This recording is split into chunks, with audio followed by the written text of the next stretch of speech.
सुबह मैं सोच रही थी कि कुछ सैंडविच बनाया जाए, बट ब्रेड ख़त्म हो गया था और ये 2 ही स्लाइस बचे थे। अक्सर जब भी हम ब्रेड खाते हैं तो ऊपर की स्लाइस और जो नीचे की स्लाइस है, एक तो उसे फेंक देते हैं या फिर उसका ब्रेड क्रम्स बनाने में इस्तेमाल करते हैं, बट ज़्यादातर लोग इसे वेस्टेज ही समझते हैं। तो इससे तो अब सैंडविच बनने से रहा, तो सोचा क्यों ना एक नई रेसिपी बनाई जाए और साथ ही में उस रेसिपी को आप लोगों के साथ भी शेयर किया जाए। हेलो दोस्तों, मैं रश्मि और आपका स्वागत है रे किचन में।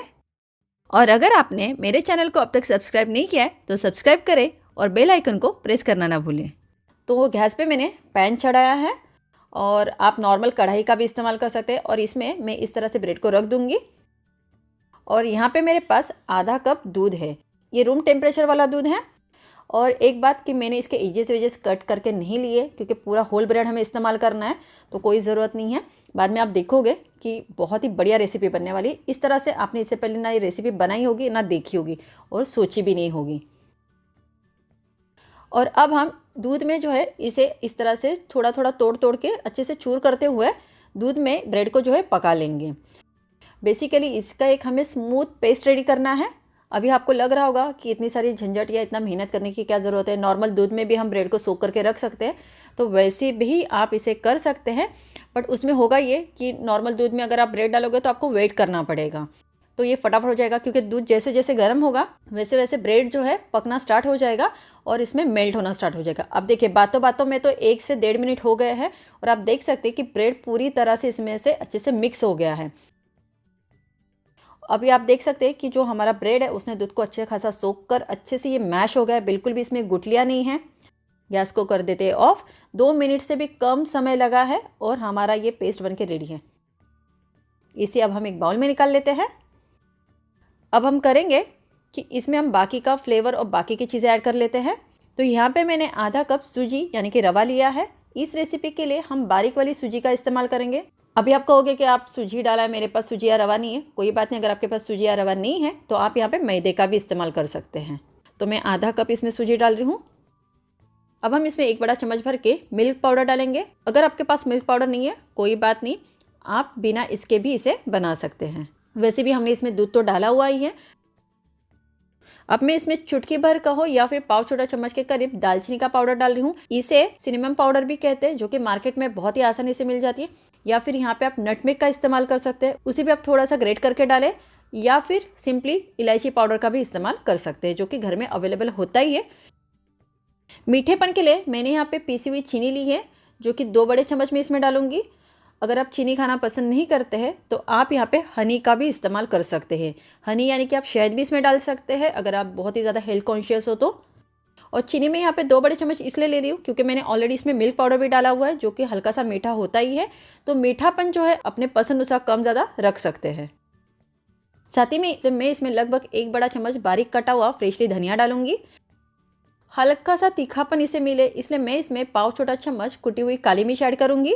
आप चाहो तो रेड चिली फ्लेक्स भी डाल सकते हैं। मैं अपने बच्चे के लिए बना रही हूँ तो तीखा मैं थोड़ा सा कम ही डाल रही हूँ।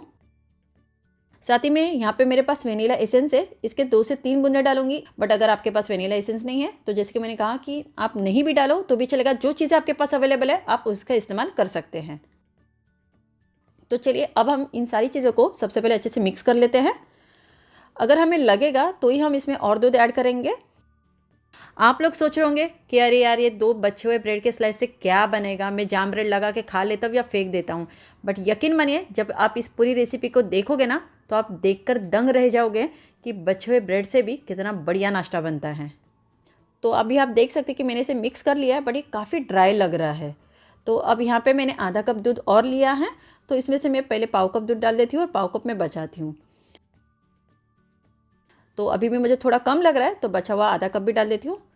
तो टोटल मैंने यहाँ पे 1 कप दूध का इस्तेमाल किया है। आधा कप हमने ब्रेड को पकाने में इस्तेमाल किया था और बचा हुआ आधा कप मैं अभी इस्तेमाल कर रही हूँ। तो टोटल 1 कप हमने 2 ब्रेड स्लाइस के लिए हमने 1 कप दूध का इस्तेमाल किया है।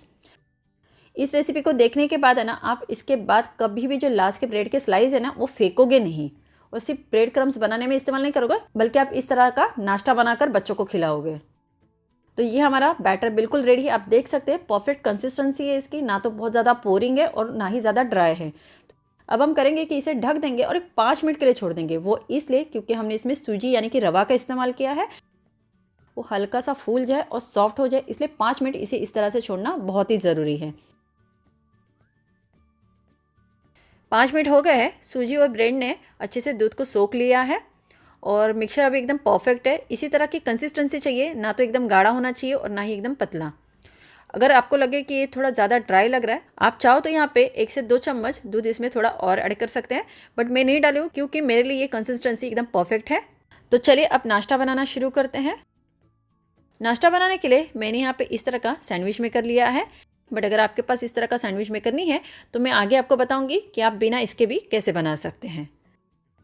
तो सबसे पहले हम बटर से इसे ग्रीस कर लेते हैं क्योंकि हम थोड़ा सा हेल्दी बना रहे हैं, टेस्टी बना रहे हैं, तो बटर की वजह से इसका थोड़ा सा टेस्ट जो है और भी बढ़ जाएगा। अब हमारा जो बैटर है उसे इसमें डाल देते हैं और लगभग 2 चम्मच मैंने इसमें बैटर डाला हुआ है और इसे अच्छे से स्प्रेड कर देंगे जिससे कि ये परफेक्टली शेप पकड़े।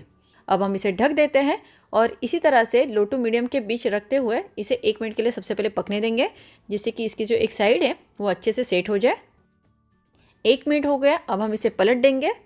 इसे अच्छे से पकाना बहुत ज़रूरी है क्योंकि देखिए अभी हम सैंडविच बना रहे हैं तो बैटर थोड़ा हमने ज़्यादा लिया हुआ है, बट जो सूजी यानी कि जो रवा है वो कच्चा है, तो उसे भी अच्छे से पका के लेना बहुत ज़रूरी है। और इसी तरह से अब अलट्टे पलटते हुए इसे लगभग 4 मिनट के लिए पकाएंगे। तो चलिए चेक कर लेते हैं कि अंदर से पका है कि नहीं। आप देख सकते हैं ऊपर ब्राउन स्पॉट नज़र आ रहे हैं, जैसे टोस्ट सैंडविच होता है उसी तरह से लग रहा है। तो चलिए अब हम इसे डिश आउट कर लेते हैं। जैसे कि मैंने आपको कहा कि आपके पास इस तरह का सैंडविच मेकर नहीं है, इस तरह का सैंडविच मोल्ड नहीं है, तो आप कैसे बना सकते हैं? तो सिंपली आप इसे पैन में भी बना सकते हैं।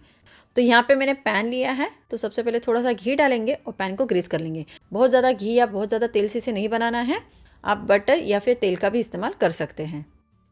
कि अगर आप इस तरह का पैनकेक बनाने जा रहे हैं तो इसकी जो कंसिस्टेंसी थोड़ी सी पोरिंग होनी चाहिए, क्योंकि जब हमने सैंडविच के लिए इसका इस्तेमाल किया था तब हमारी जो कंसिस्टेंसी थी वो थोड़ी सी गाढ़ी थी। बट अगर आप पैनकेक की तरह बना रहे हैं तो इसमें थोड़ा सा दूध यानी कि 1-2 चम्मच दूध आप थोड़ा सा डालें, जो कि मैंने भी इसमें डाला हुआ है, और इसकी जो कंसिस्टेंसी है उसे हल्का पतला कर लिया है। अब हम इसे 1 से 2 मिनट के लिए इसी तरह से पकने के लिए रख देंगे। आँच को मैंने लो टू मीडियम के बीच रखा हुआ है और जैसे जैसे ऊपर की सतह ड्राई हो जाएगी उसके बाद ही हम इसे पलटेंगे। तो अभी आप देख सकते हैं कि किनारों से और ऊपर से ये अब ड्राई होने लगा है। तो चलिए अब हम इसे पलट देते हैं। बहुत ही आसानी से पलट जाता है और पैन को भी आसानी से छोड़ देता है। अब हम इसी तरह से 2 मिनट के लिए दूसरी साइड से भी पका लेते हैं। आप देख सकते हैं कि ऊपर से कितनी प्यारी जाली बन के रेडी है। तो अगर आपके पास सैंडविच मेकर नहीं है तो आप इस तरह से बना सकते हैं। तो ऑप्शन दोनों है, जैसे आपको खाना पसंद है, जैसे बनाना पसंद है, आप बना सकते हैं। यहाँ पे मैं मीडियम साइज़ के एक एक करके पैनकेक बना रही हूँ। आप चाहो तो एक ही पैन में छोटे छोटे डालकर एक साथ 4-5 पैनकेक आराम से बना सकते हैं। ये देखिए परफेक्टली बन के रेडी है, तो इसे आप डिश आउट कर लेते हैं और इसी तरह से पैनकेक हम बना सकते हैं। अगर आपको सैंडविच बनाना है तो टोटल आप यहाँ पे 3 सैंडविच बना सकते हैं, वो भी 2 ब्रेड की स्लाइस में। और अगर आपको इस तरह के पैनकेक बनाने हैं तो टोटल आप यहाँ पे 8 पैनकेक बना के रेडी कर सकते हैं। तो चॉइस आपकी है, ऑप्शन आपके पास है, आपको किस तरह से इसे बनाकर खाना है। तो आगे से आप इन ब्रेड की स्लाइस को फेंके ना, बल्कि इस तरह से नाश्ता ज़रूर बनाएं। उम्मीद है आपको ये रेसिपी पसंद आई होगी, तो मुझे लाइक और सब्सक्राइब करना ना भूलें और ये रेसिपी ज़रूर ट्राई करें।